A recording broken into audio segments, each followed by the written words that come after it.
You know, one of the most frustrating parts of losing weight with PCOS is when you compare yourself to other people and you're not seeing the same types of results they are, right? A lot of times I'll have people who say, oh, my husband and I were doing things together and he lost 30 pounds and I lost 5, right? Or my friend and I, we were doing the same program together. They lost 15 pounds and I lost 2, okay? So why is that? Why is it that you with PCOS can put in a whole lot more effort or the same effort and not see the same results? Okay, well, my name is John Gibson. I'm your PCOS body transformation coach. If you want more information about what I do, how I can help you out, you can go to fatextractionmethod.com. Check out a free training I have for you. Let's dive into this, okay? Let's dive into this question really quick. Why is it so much more difficult for someone with PCOS to be able to see the results they want to see? Okay, and the answer is actually pretty simple. Okay, now I'm going to break it down. There's actually several different reasons why, but I don't have time to get into all the detail, but I will get into different aspects of kind of what's going on. But number one is because it has to do with your appetite. So here's an example, right? One thing that happens is we have this communication. Our brain literally tells us whether we should be getting food or not, okay? But our brain gets signals from other aspects of our body. It gets a signal from our stomach that says, hey, go find food, or it gets a signal from our fat cells that says, hey, we've got enough, don't go find food. But with PCOS, there's actually a block that's happening. We call it leptin resistance, okay? Where you have a hormone called leptin that goes to your brain. It says, hey, go find food. Leptin says the opposite. It goes to your brain and says, don't find food, we have enough. But it gets to your brain with PCOS and it doesn't send that signal. So your body is saying, hey, go find food, go find food. So okay, how does that affect you? So you may say, well, I'm eating the same food as someone else. Well, unless you're like weighing out your food, even if you're measuring it, you're gonna be wrong. But unless you're weighing out your food, which I don't recommend necessarily, unless you're, extremely lean already, if you're not weighing out your food, then chances are you may be taking a little bit bigger portions than someone else, because as you look at the food, your brain is telling you, okay, we need lots of food, that's not enough, right? Even though you may think that it's the same size as somebody else's, okay? So that's one thing that could be happening. Now again, I'm not saying this is happening to everybody, but that's one thing that could be happening, is your appetite is just bigger. It's bigger than the average person. You may take an extra bite of something. You may take, have an extra serving of something, not realizing that extra serving is actually hindering what you're doing, okay? Now, that's one thing that could be going on.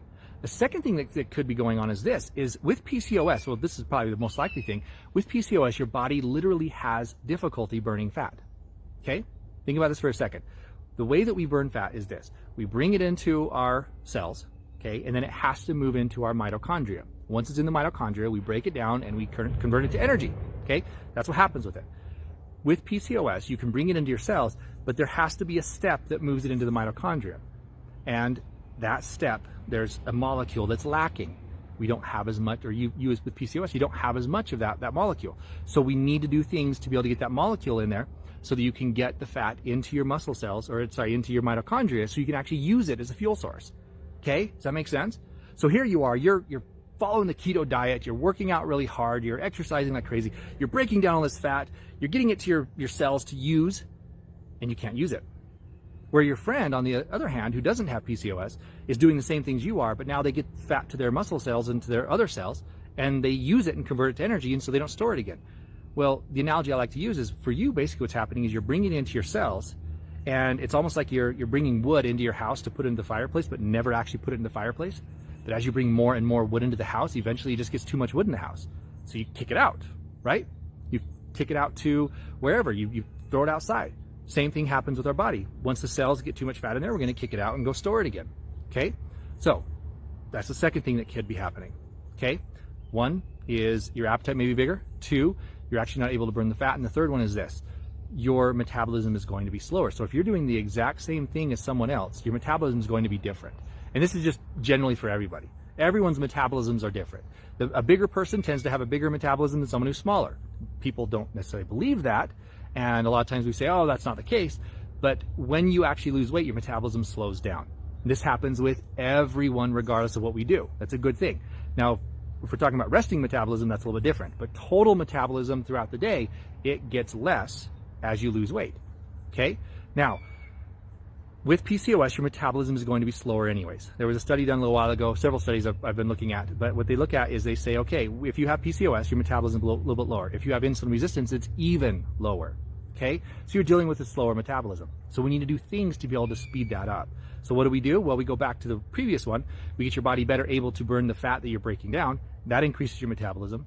If you have insulin resistance, we get your body better able to use the carbohydrates that you're trying to use. That will increase your metabolism. Okay, just by actually getting that function better. That's one reason why doctors give metformin. Not a huge fan of metformin, but it's a way to do that. There's other things that can work similar and just as well, but that actually increases people's metabolism right away. Okay, so we need to make sure we're doing those things. So again, number one, your appetite may be an issue. So you need to realize that that may be what's going on. Number two is your your cells are struggling to use fat as a fuel source. And number three, your metabolism is going to be a little bit slower. So we need to make sure we're working with those things. So how do you do that? How do you actually work with those things? Well, I could give you a whole long training right now, but I already have a free training for you at fatextractionmethod.com. Go check out that training, find out what we do, the steps that I take to be able to improve those things with people I work with, and I'll talk to you later. Hey there, I hope you liked this video and I hope you got something from it, something you can go and apply today. And if you did, go ahead and subscribe to the channel and like this video. And more importantly, go ahead and share it with your friends so that they can get the same benefit that you have. Thanks for watching, and I've got more to share with you in the coming weeks.